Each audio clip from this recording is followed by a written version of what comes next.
Welcome to Pediatric Insight, where we have candid conversations with members of the Child Health Advisory Council and some of the nation's top academic child health leaders. I am Wesley Milliken, CEO of Career Physician, and your host. Each conversation addresses a leadership challenge or opportunity that's top of mind for today's pediatric leaders. The council breaks it down based on the wisdom and experience obtained throughout their distinguished careers. And now, I'm honored to turn it over to the moderator and today's conversation. Hello, welcome to a Pediatric Insight by the Career Physicians Child Health Advisory Council. Today we're addressing a sad situation when it happens and understanding how it might be avoided, and that is when a candidate comes to the final decision of acceptance. What are the decision points that make this decision a go or no go? Nothing can be more disappointing to a search committee, an institution, or a division than having a candidate reach the very end and then suddenly, for whatever reason, not take that job. At that point, people are somewhat exhausted from the process and certainly demoralized when that situation happens. So I thought today we would have a conversation with individuals who have been leaders of searches and to hear their perspective on what some of the key issues are that candidates really grapple with when they're faced with that final decision, when it becomes a reality and they've negotiated with the dean or with the chair. So Valerie, what are some of the key issues that you've seen candidates struggle with at that point? Well, thanks, Bruder. This is a good topic because I agree with you. It's totally demoralizing at many levels for many people when you think everything's gone well and then all of a sudden the candidate withdraws. That's really very difficult. So some of the things that I've seen or I think contribute to that, and sometimes there's a little bit of blame or self-reflection that you have to do. But one I think is that when you get down to the final stages, and you've constructed an offer that you think meets the expectations and the vision, and the candidate doesn't see that. And no matter how you try to rework something, there's a disjoint between those two things. So that I think is one clear potential way for a derailing to happen. I think a second is if the personal needs of the candidate's family or children, spousal. We've talked on other insight conversations about the importance of making sure you reach out and have all the family situation set in place. I think that can be a second point of derailment. I think the third is the obvious. There's a countermeasure with a retention from the home institution that is so enticing that the candidate turns away from the offer that's being presented to them. I think a fourth can be unexpected changes. I remember very clearly a really important recruitment that I was involved in helping with, and without disclosure, the chair that they would report to stepped down within weeks of the candidate coming to the institution, and that almost derailed that recruitment because they felt that they had been not really treated fairly. They weren't given the information ahead of time. And that really almost derailed a really significant recruitment that I saw at the University of Michigan. And then I guess the last one I'll offer is, and there's actually a word for it, metathesiophobia, which is the fear of change. While I don't think most candidates recruit have phobias, I think that sometimes when it gets to the very end of the process, when you're comfortable at your institution, that you've been treated well, you can still see a future for yourself, that fear of leaving that comfort into something unknown, where you might actually fear that you wouldn't be successful, can be so strong that I think that can also be a point at which a candidate says, I'm just not ready to make that big step. So those are, a few of the things that I think can contribute to a recruitment not going the way that you would like. Those are wonderful points. Bruce, what's your perspective on this? Valerie gave some excellent points on things that are usually beyond your control. So I'd like to approach how you could potentially mitigate issues like this. And that would be clarity around expectations, clarity around timing. For the first, it would be important that the person who is drafting the final author really sit down and discuss with the candidate, review what their expectations were and what they understood those expectations to be, what the institution's expectations are, and what the proposed offer will look like. In the late 60s, there was a detective show called Columbo, where they had a detective that was rather disheveled, who seemed to be disorganized, but just as he was leaving, he would turn and say one thing that completely changed the issue. And you don't want to have a Columbo moment with your candidate. The other thing is timing and clarity around how long it will take to get that offer to the candidate, how long you would expect the candidate to review the offer and get back to you.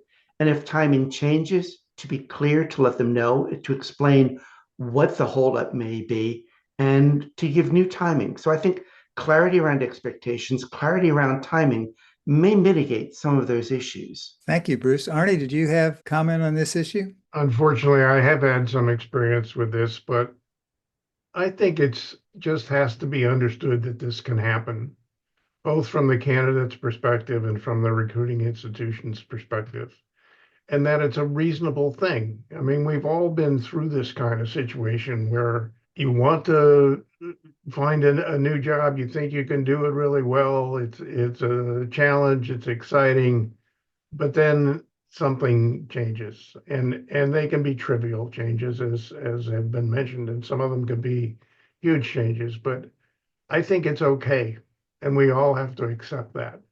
It is demoralizing, yes, but it's often to the good of both parties if there's not excitement and clarity about the situation to not go forward. And I think that's also important to be understood so that there aren't hard feelings about it. And again, just my perspective, I don't think there should ever be hard feelings, or at least expressed hard feelings, because that can really mess up a relationship for the future and throughout the academic community. Everybody knows about this kind of situation when it happens. It's not good to have people talking about, well, so and so should have taken this job and they didn't, and they're a jerk. That's the kind of thing that really is difficult for the entire profession. So I think it just has to be understood these kinds of events are going to happen, and to deal with them in as positive a way as possible, and to maintain the relationship, because you never know what's going to happen down the road. I mean, I was recruited at one place, Cincinnati Children's, for a job 10 years before I moved here. But that experience was actually a positive one. So when a different opportunity came along, it was a better situation, and I took the job here, which was a very positive experience. So keeping things positive to me is crucial. Thanks, Arnie. These are wonderful points. I've had one experience with exactly what Valerie explained, but I didn't know the name for it. And it was it was clear after multiple discussions, after everything had been settled, that the individual had lacked confidence that they could be successful. And it was really painful to say, this just at this point doesn't look like this is going to be the right position for you or for us. And it was painful. On the other hand, like Arnie says, I always had a motto: you can't have too many friends. And and I think that's an important thing to remember, that people are human and things happen. And Wesley, I'm curious because you work very hard to support candidates in these negotiations and decision-making processes. What can institutions do to try to resolve issues before that final pulling the trigger decision? Bruder, I mean, the role we play as a firm, as a candidate-oriented firm, I mean, from day one, from you send an email out and somebody responds, from that moment forward, we are really sincerely trying to build a relationship with the candidate.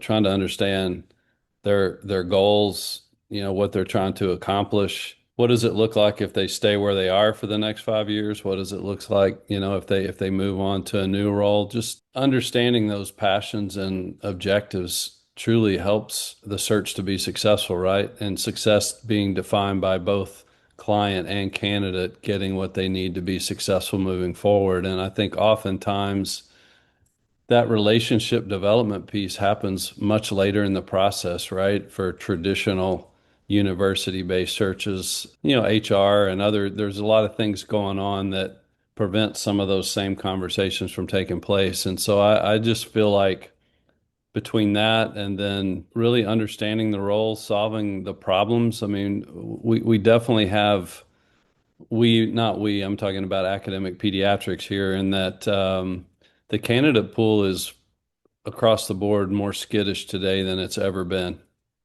And so transparency and understanding the challenges of the role up front before you start a search, having solutions to those things are all going to be successful in helping you mitigate the type of end of process failures that we're talking about today, because we've just moved beyond having candidates who express their concerns, their needs at the very end of a process, and then taking a month or two for the university or children's hospital to come up with solutions and resources to those issues. There's just not the energy and chemistry these days to sustain that and still maintain those type of relationships. And so whether it's the chairs or the chiefs doing the recruiting or the deans, I think just being more involved with the candidates earlier in the process and being more relational with the candidates. I mean, from a candidate's perspective, that's what they're looking for. Thanks, Wesley. Bob, as your leader partner for a number of years, I've seen you do a great job of recruiting. What are some of your thoughts on this? Several people have touched on the importance of relationships. And from a candidate's perspective, especially the candidates who might be hesitant about making that decision, they're probably looking at the institution and relationships, but also the relationships with individuals. And I don't know if this is an old school proposal or an old school solution, but I've seen a couple times and done it myself once when we've identified the candidate we really wanted and sensed that he or she was on the fence, actually getting on a plane and going to their home institution or meeting them at their local airport and sitting down with them face to face. I know that may seem quaintly antiquated in the age of Zoom and all, but I think there's something about it's a dramatic manifestation of how committed you are as an institution to wanting this individual. As I said, I've seen it done probably 3 or 4 times and almost always successful in nudging that person who seems to be hesitant, who's on the fence. So I don't know what others would think about that, whether that is too antiquated a concept, but to me, it's just a really dramatic way to emphasize the importance of the relationship and the commitment to say, you're the person we really want. And I want to understand what the potential barriers are to get us over the finish line. That's a great point. I had a similar experience with a couple that thought was already just ready to sign, and then I could feel them beginning to not reconsider entirely, but hesitate. They just had a baby, so I flew to their location with a bunch of Buffalo Bill baby outfits, and they decided to come. So, Craig, what are some of your thoughts on this issue? Well, I think that some really important points that have come out in this discussion that let me emphasize first, and then give you one of the ways that I have tried to deal with that is, first of all, I think it needs to be a civil process. I think the fact that Arnie gave the example of where 10 years ago he interviewed at an institution, it didn't work out, but 10 years later it did work out. And that was because of the civil interactions that he had. And so you need to treat people respectfully and have them treat you respectfully. I do think that oftentimes people change during the search process. They mature, they evolve, and that issues that were not as important to them at the beginning become more important to them at the end of the search process. And I think it's really important that during the interview process, one, give the candidate a chance to express what he or she feels is important to them in order to make the recruitment a success. And I think that oftentimes is one of the ways that you can get around those Columbo moments that Bruce talked about. There's one more thing. Well, hopefully, if you've given the person the space to develop and understand what that one thing is, and they feel comfortable communicating that with you earlier than that final visit when they decide well, they're not coming, you're able to deal with that. And I think that's a very important thing to do. And I don't always see that happen during the search process, giving the candidate time to express and to think about what is that really important issue that they need to resolve before they're able to accept the position. Craig's comments kind of made me want to suggest that we emphasize the importance of trust. Because I think, your and Arnie's comment about going out and meeting the candidates and showing that kind of due diligence and interest, and your example with going out and, recognizing a new baby and making an effort. It's all part of building a relationship, a trust. And the example that I gave about the candidate learning that the chair was leaving less than 2 weeks before they were arriving on campus, after they'd sold their house, bought a house in Ann Arbor, arranged to make all the family moves that was the most egregious example of distrust. And it makes it very hard for a candidate who thought they've built a relationship based on trust and understanding to see that that's just not there. And the damage control that everybody else that has been part of that recruitment has to try and do to regain trust is nothing short of really extraordinary.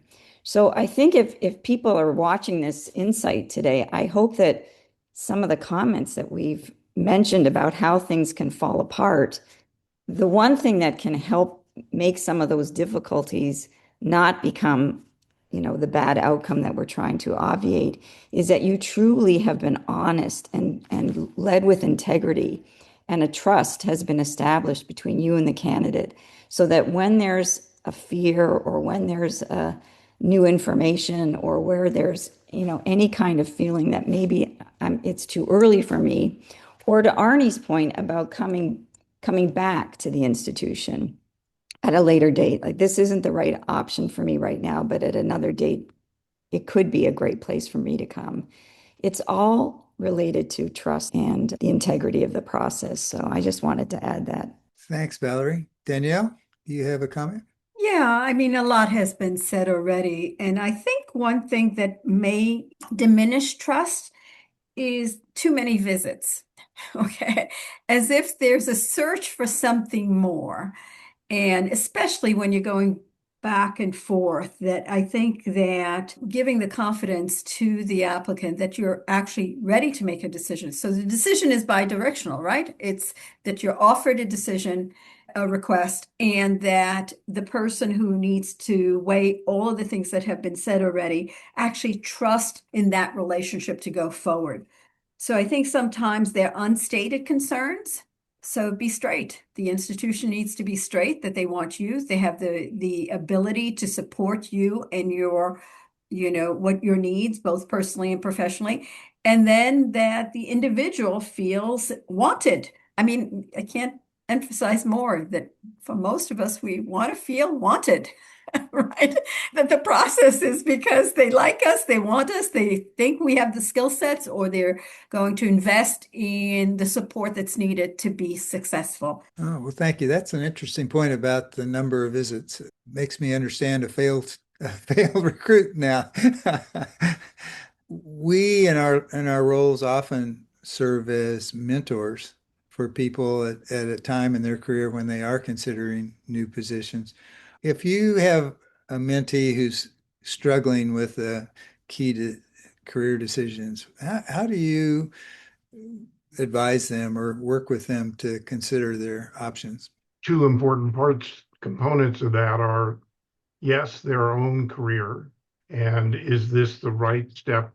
And do you know where you want to go? And is this the right step toward that goal for your career?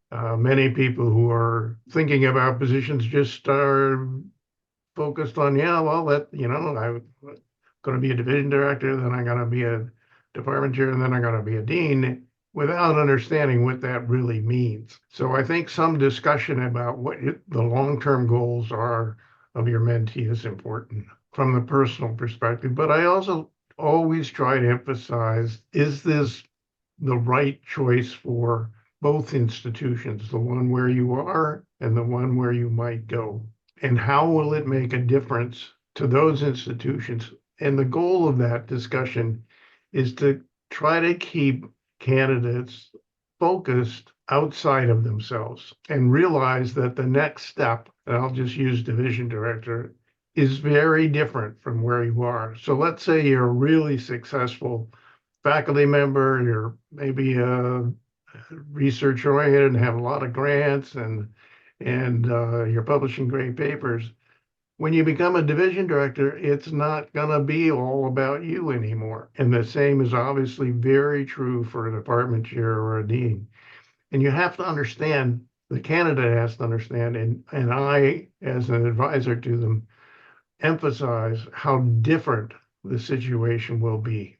And they haven't been there, so they may not realize that. So I try to emphasize the two perspectives. Yes, your own personal career path, but also what's good for both institutions. Thanks, Arnie. John, as a hospital president, you've worked with a lot of different chairs, I'm sure, occasionally division chiefs.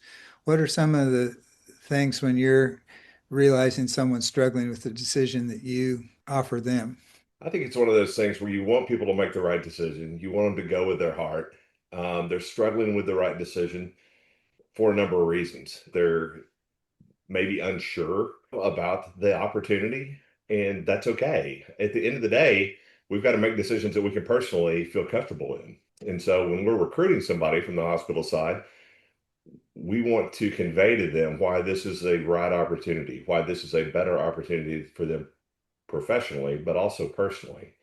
And I think you have to take that full aspect into consideration so that people are thinking about not only the professional, but again, the personal opportunity for their family, what's good for them. I think that is the reassurance that they need. So when they're taking that opportunity, they need to be confident in it. And if not, then it may not be the right next step for them. And unfortunately, you may lose a candidate you really want, but it's going to be best for the candidate in the long run. Wesley, you had another comment? Yeah, I just want to follow up on Valerie's point, which was prophetic on trust. But also, I want to share the other side of the perspective. I think as a leader of a department, division, I mean, trust has to go both ways, right? And I think candidates have to be willing to trust you and be willing to share all that's going on with their family dynamic, things there that may not allow them to take this decision, things they're concerned about. I think it's a candidate misstep to oftentimes think that they know what their family's going to do and they really haven't talked about it. But I think the willingness of you as a leader to have that conversation in both directions with a candidate is going to tell you a lot about the true nature of that trust-based relationship, because nobody likes to move and there's always anxieties. But I just think dynamics around family and social are a really prevalent reason that things aren't working out today. And so I just think, but it has to go both ways, right? And I think having candidates not bring their significant other or partner or spouse on a visit when it's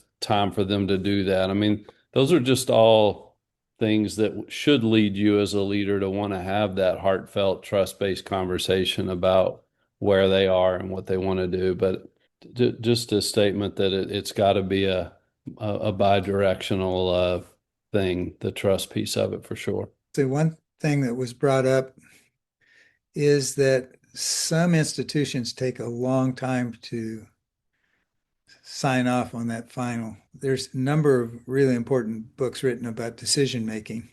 And Kahneman said in one of his books that the longer one takes to make the decision, the easier it is to stay with the status quo. Does anyone have ways of continuing to maintain that relationship with the candidate when the process is really dragging out beyond what you can control? Bruce? Make it clear what you can and can't control, clarity, managing expectations.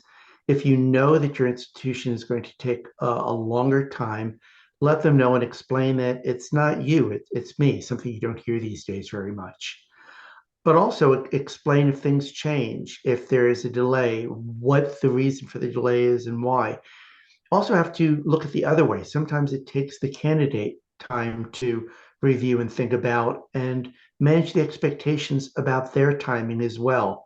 So I think clarity in both directions, explaining this is the way the institution works, would go a long way toward helping the candidate accept that, since you're not going to be able to change really how long the institution is going to take to follow their usual rules.